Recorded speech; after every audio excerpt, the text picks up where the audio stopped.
Hello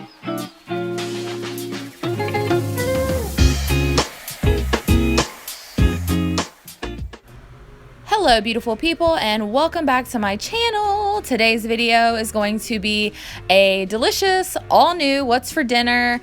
I'm going to be sharing with you guys about 4 different recipes. We have an oldie but a goodie and some brand new recipes that I'm going to be sharing with you guys today.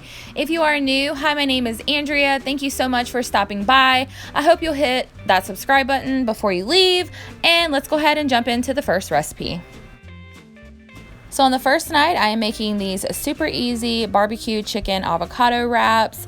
Basically, you're just going to pop some chicken breast. I'm using 4 chicken breast into the crock pot with some barbecue sauce, and I cooked that on high for about 4 hours.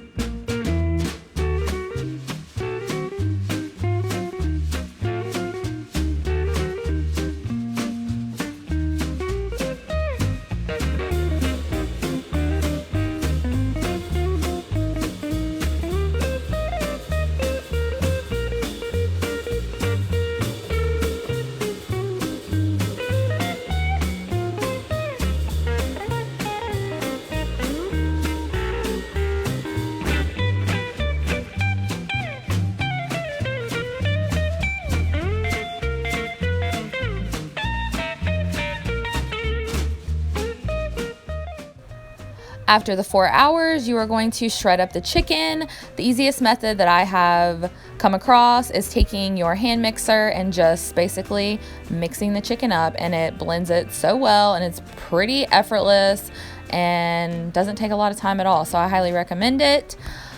Once all your chicken is blended up, you're going to get your wrap out.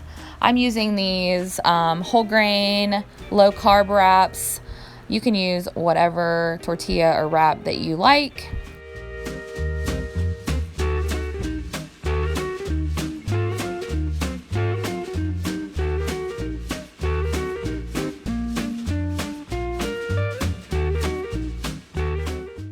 Next, I'm just going to put half of an avocado and some Mexican style cheese right on top.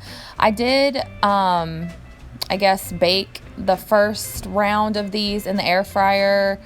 I don't recommend that method.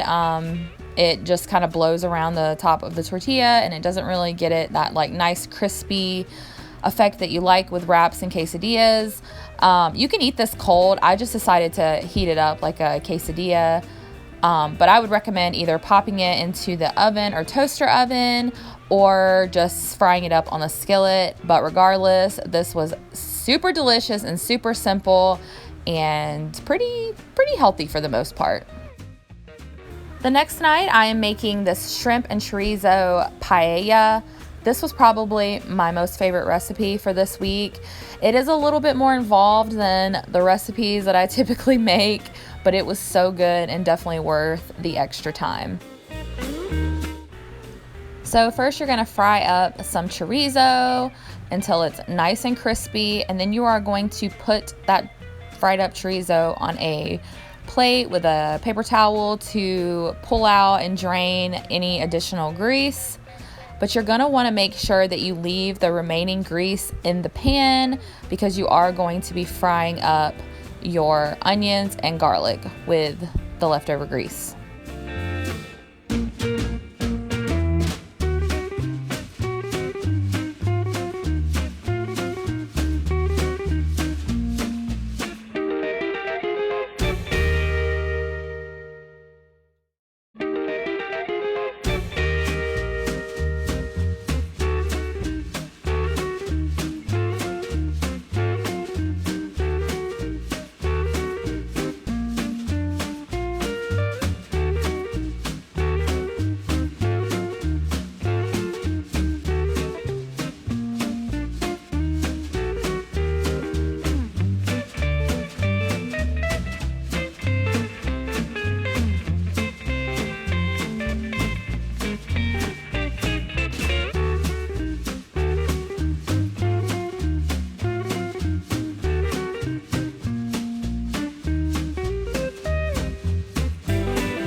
While your onion is sauteing, you are going to go ahead and boil up your rice. I'm just using some brown rice.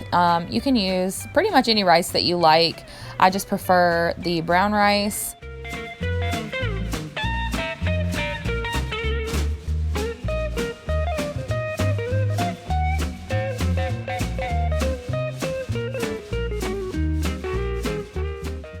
Next, you're going to add in a couple of cups of chicken broth or chicken stock, whatever you have on hand. It doesn't really matter, in my opinion. I know there's differences, but I just use whatever I have on hand. And I will have the detailed recipe listed in the description box down below. So if you decide to make it, you can have that on hand.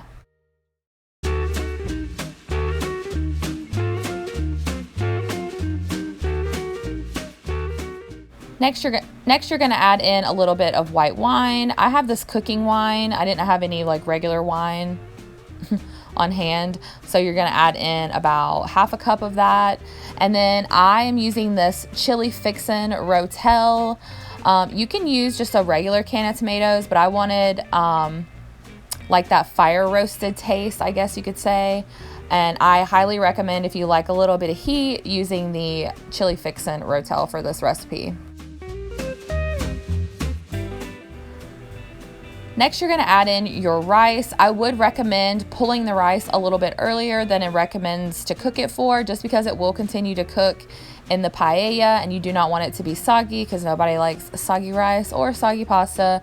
So I would pull it maybe like 5 minutes before the recommended time to boil it. And then you're just going to combine all those ingredients and make sure they are mixed well. Next, you're going to add back in your drained chorizo.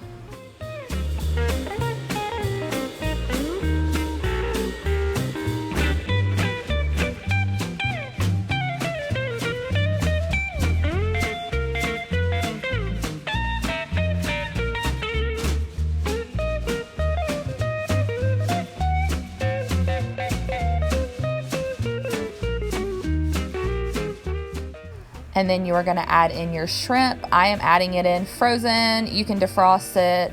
Honestly, it turned out just fine. So either way, I don't really see a difference.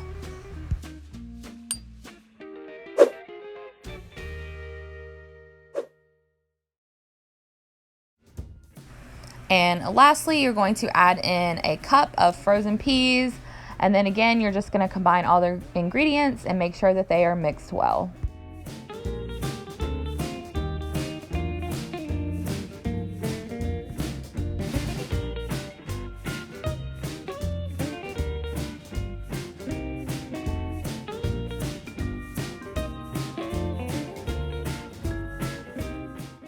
Lastly, for seasonings, you're going to add in some ground turmeric, and then I went ahead and added in a little bit of salt.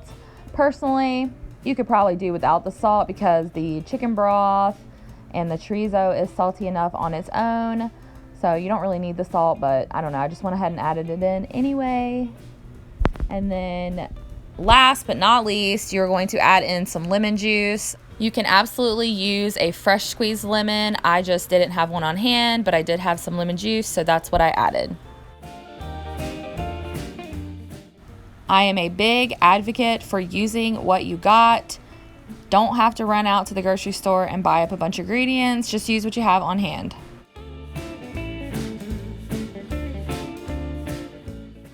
Now you are just going to simmer this on medium-low heat until everything is cooked all the way through. Again, this was my favorite recipe of the week, so if you make anything, I highly recommend you making this.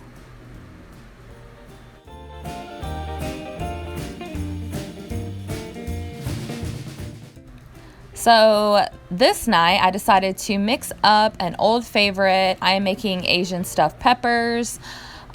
Basically what makes these, I guess, Asian themed is that they have soy sauce and ginger, and you're also going to add a coleslaw mixture to it to give it the cabbage and vegetable addition.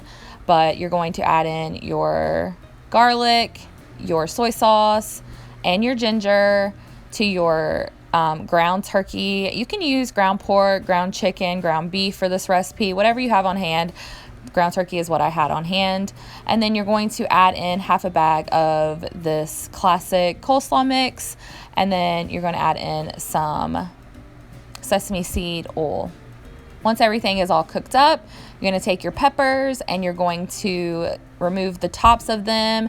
You could also cut these in half and load them up that way, but I just went ahead and loaded them up whole. And then you're going to bake them in the oven, and these were really delicious and a fun little twist on an old classic.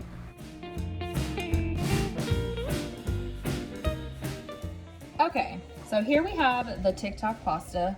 Nothing fancy, just your normal run-of-the-mill. Okay, so it's fresh out of the oven, and I'm about to put some of this in there. This is a game changer. If you have Trader Joe's, grab some of this for your TikTok pasta. Your life will never be the same. So I put about a tablespoon in there. And then you just mix it as normal. So tasty. Oh, this is one of my favorite meals. It's so good.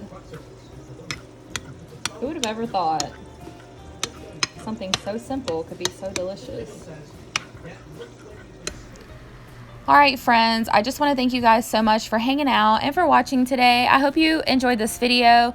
If you did, make sure you give it a big old thumbs up. Subscribe if you haven't already, and thanks for being my kind weird. Bye.